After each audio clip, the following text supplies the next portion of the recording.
to my channel by hitting the subscription button and even the notification bell so that you get notified if I post any mathematical questions and explanation in my channel. Now, today's topic is on bearing, and we want to locate a point which is not given in a bearing question. What I mean here is you are given the bearing of a point which is, you already have it, like Q, the bearing of Q from another point which is a known point, and you want to locate that point. So how do you go about it? Like, for example, let's look at this part. We are going to deal with part A, B, and C. Now, part A, for this case, says the bearing, we want to locate W, and we're given here the bearing of Q from W is 40 degrees. Now, the normal way you have been taught here is that you're always given the bearing of a point from Q. Now, for this case, you're given the bearing of Q from an unknown point, which you barely don't know that point. So how do you locate such a point? So once you have a point Q, how do you start over here? When you have a point given, Q, it's good you indicate your north and south. Just indicate the normal 4 compass points, north, south. You should also have east, and you should also have west. Now, how are you able to locate a point given the angles or the bearings? Before you even go to that point, once you have your point, like our point here is Q, and we have here the bearing of Q from W is 40 degrees. Where do you locate 40 degrees? Do you have to go to W? Do you know where W is? No, you don't know. So the best thing you need to do at that point, indicate some angles and some quadrants. Begin from south. Always begin from south. Create some 4 quadrants. Always begin from south. This will be your first quadrant, second quadrant, third, and fourth. Now, any bearing between 0 to 90 degrees falls in this quadrant. Any bearing between 90 to 180 falls there. Any bearing between 180 degrees to 270 will fall there, and any bearing between 270 degrees to 360 degrees will fall in this quadrant. Remember how I have moved? I have moved clockwise from south. The other thing you should also know, any angle between 0 to 180, that angle will be measured. All angles are measured from 0 degrees. Actually, this is where you place your protractor, and you will use the outer scale, the 0 here. So the south pole here, or the south point will act as your 0 degrees point. Then the angles will be measured them in a clockwise direction from south. So we begin from 0 onwards up to 180. Another thing you also need to know is an angle of 360, an angle between 180 to 60. For example, how do you locate an angle of 240 degrees, or how do you locate an angle of 310 degrees? Remember, the protractor can only measure angle between 0 to 180, like 0 to 180. So any angle between above 180, that is 180 to 360, you can't measure them with the protractor. So the best thing, you always subtract the angles between angles from above 180 to 360 must be subtracted from 360. For example, to 40 degrees. How do you measure to 40 degrees here? You must subtract to 40 from 360. When you subtract, you get 0, get 2, and you get 120. So the angle you're going to measure must be between 0 and 180, which is 120. Remember, all angles between above 180 to 360 must be subtracted from 360, then measured from the south, always the south, but now in an anti-clockwise direction. In an anti-clockwise direction. So all angles from 0 to 180, 0 to 180 must be measured from 0 degrees clockwise from south. Any angle between 181 to 360 must be measured from also south, but now in an anti-clockwise direction. And all those angles above 180 must be subtracted from 360. Now, let's try to look at how to locate. Let's try to locate the first part. Let's try to locate the first part. The bearing of Q from W is 40 degrees. So locate your point Q. This is my point Q. That's my point Q. Then we know what to do. We've given here the bearing of Q from W. We don't know where W is, so indicate there your north, your south. You'll also indicate your east and your west. Make sure these cardinal points are 90 degrees. The lines joining them should be 90 degrees. Then there should be 90 degrees there. Then this is your east and this is your west. Then you should know that we want to see the bearing of Q from an unknown point is 40 degrees. You should know that. How do you look at the angles? How do we locate them? We always start to measure from south point. So any angle between 0 and 90 will fall there. 90 to 180 will fall there. 180 to 270 will fall there. And finally, 270 to 360 will fall there. Remember, all angles are measured. All angles between 0 and 180 measured in clockwise direction. Any angle between 181 to 360 are measured anti-clockwise. So let's locate here. The bearing of Q from W is 40 degrees. So 40 degrees falls on this first quadrant from south pole, from the south here. So we are going to measure 40 degrees. Remember, all angles are measured from south. This is your 0 point. So we are going to locate 40 degrees. So that's my 40 degrees there.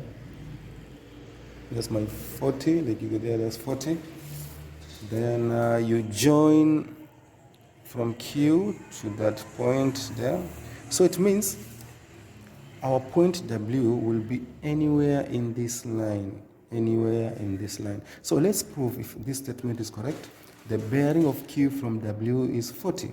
So W, choose a point. Let's prove. You can choose any point in that line.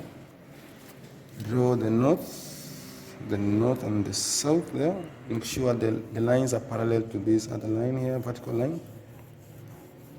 So this is my north, this is my south. Now this point I've chosen, let it be W, so W will be in that line. So they're saying here, the statement here is the bearing of Q from W is 40. Let's prove if it is correct. The bearing of, you all know how to measure the normal true bearing. So we have there the bearing of Q from W. This is our 0 from our north, 0 degrees. We measure, it becomes automatically 40 degrees. So we have already located W. Our most concern here is how to locate the angle. So the distances will be given in maybe other questions, but today's lesson is that to show you how to locate the points. Let's go to the second part. The second part, let's locate this other second part. The bearing of Q from L is on 40. So we don't know where L is, but we have Q. The bearing of Q from somewhere here, there's L. We don't know where L is. Using our technique, 140 falls in this quadrant between 90 and 180. So L will be in this line here, somewhere in this line. So how do you locate that? You're going to measure 140. Remember, all the angles are measured from the south. That is, south becomes your 0 reference line. So we have there. So there we go. That's my south is this size 0. Use the outer scale.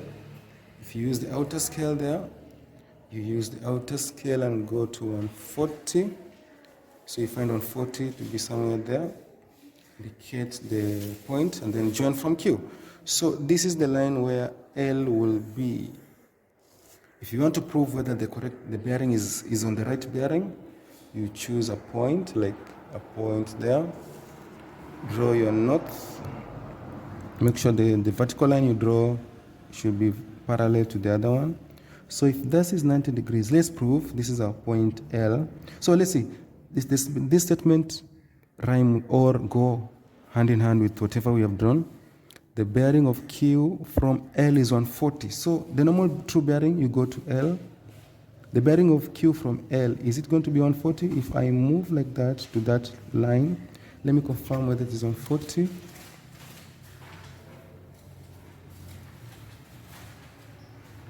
Think there we go, it should be 140 around there roughly. Remember, the reason why we don't get exactly 140 is these vertical lines you draw, the north lines you draw should be parallel to each other so that you don't deviate away from the angles. So as you can see now, this is my L.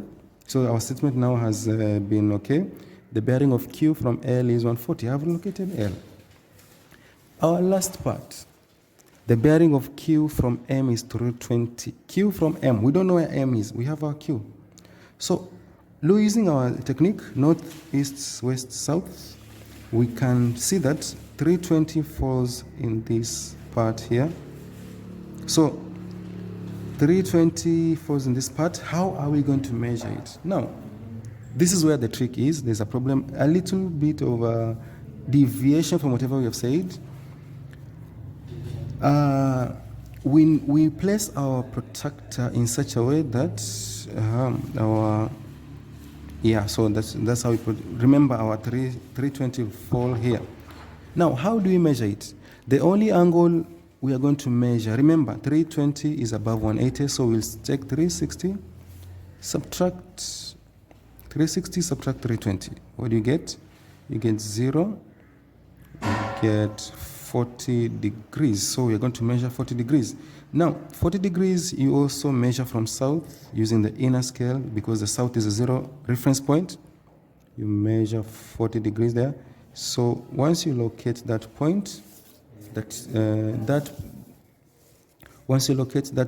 you draw a join from Q. So this is the line where 320 will be. Let's prove if this statement, the bearing of Q from M is 320. Choose any point, you are not interested with the distance. Choose any point there, draw the north pole, the north line rather. Remember, this line must be vertical, so that's north. We don't need east and west now because we want to prove whether the statement, the bearing of Q from M is 320. So the bearing, this becomes our point M. The bearing of Q from M, so from M, you want to see the bearing of Q, you will have to rotate 180 degrees. That's 180 degrees. You rotate 180 degrees. Then finally, the extra one will be added by 180. So put your protractor like that. I hope you know how to do that. And measure that angle. So you start again from 180, but using the outer scale, you measure the extra angle, which is 140 degrees. So let's see. We have already measured, this is 140 degrees. We have already measured 180. When you take 180 plus 140, we get 320 degrees. So we have already located M. So the bearing of Q from M is 320, which is true. The bearing of Q from M is 320. Let's do the summary. So whenever you get a point, whenever you get a bearing of a point from an unknown point, go to the known point, indicate your north, south, east, and west. Then again, indicate where the angles are supposed to be, where you locate the bearing angles, 0 to 90, 90 to 180, 180 to 270, 270 to 360. Then, if the angle is between any of the angles, locate, just know where the angles is going to be. Remember, angles between 0 to 180, the angle between 0 to 180 must be measured from reference 0 point, south pole there, and measure them clockwise. Angles between 181 to 360, 181 to 360 must be subtracted from 360 first, then measured from south, but in an anti-clockwise direction. I hope I've helped you in one way. please subscribe to my channel so that, and hit the notification bell so that I can be able to post you more tricky and complicated questions in mathematics. See you next lesson.